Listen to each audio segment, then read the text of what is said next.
Sawadika! Welcome back to Hot Thai Kitchen. Today we're standing in Bangkok in my mother's garden.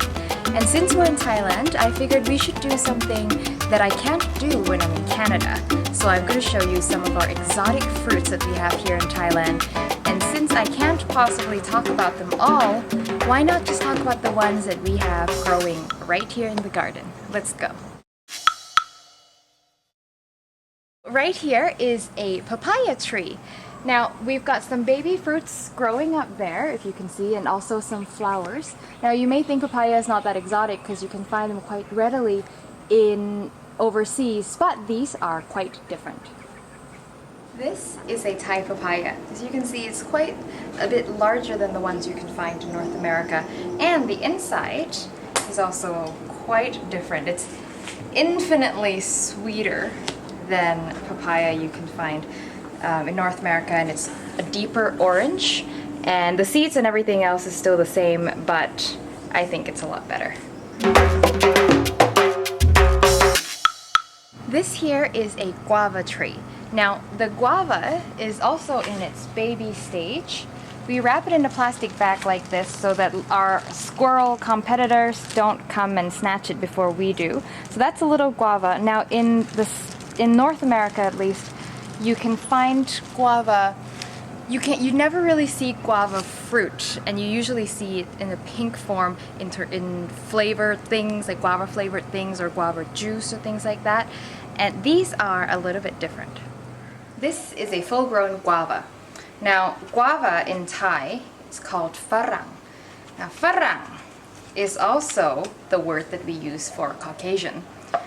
I am actually not sure which was named after which, but Thai guavas are completely white in the middle, unlike the pink ones that you might be more familiar with, but they taste just the same. It's kind of dry and crunchy, not much of sweetness, which makes it a really healthy fruit for you because it's very low in sugar. Next is a starfruit or mะเฟือง, and I'm going to get one for you. Hopefully. There you go. Yay. So, red ends. So this is a star fruit for obvious reason. So I'm going to show you what this looks like on the inside. Just like a star. Now, it's got a slight tartness to it, a little bit of sweet, and it's got kind of like a grassy flavor that I'm not particularly a fan of. But when I was little, I used to dip this in watercolor and then use it as stamps and make fruit art.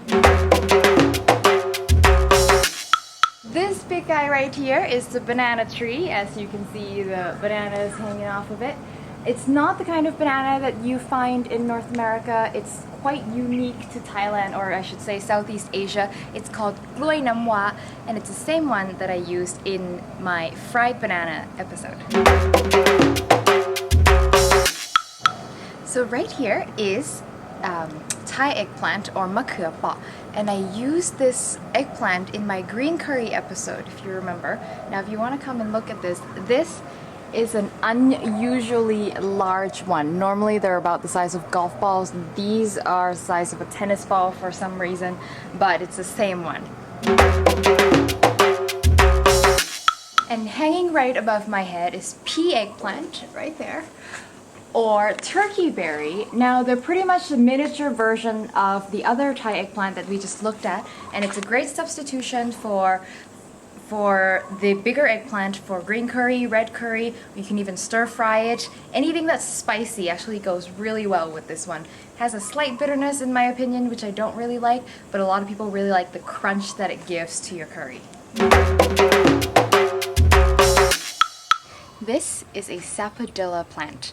So the fruit is this little guy right here, and it'll grow to be about the size of an egg. It's also called a shiko fruit, and in Thai it's called lamut. Okay.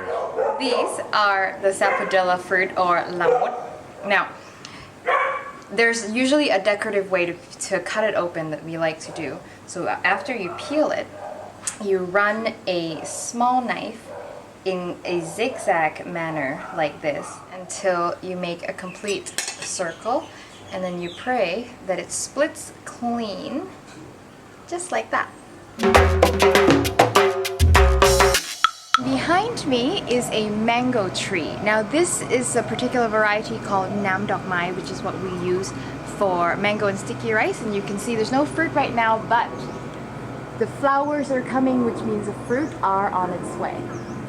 This is the Nam Dok Mai mango that's the fruit of the tree that we have back here. In Thai, mango is called mamuang.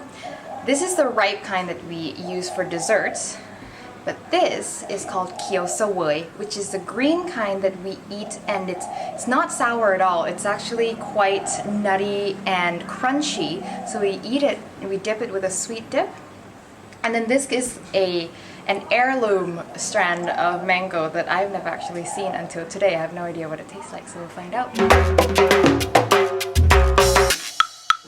This one here is called Custard Apple, or Noi Na in Thai. And it's shaped like an apple, tastes nothing like it, and it's got, for each of these little square or little section here, there's seeds inside. So it's an intricately difficult thing to eat because there's just tons of seeds all over the inside. But once you get it out, it's actually really sweet, really delicious, and really soft, which it probably is why they call it a custard apple.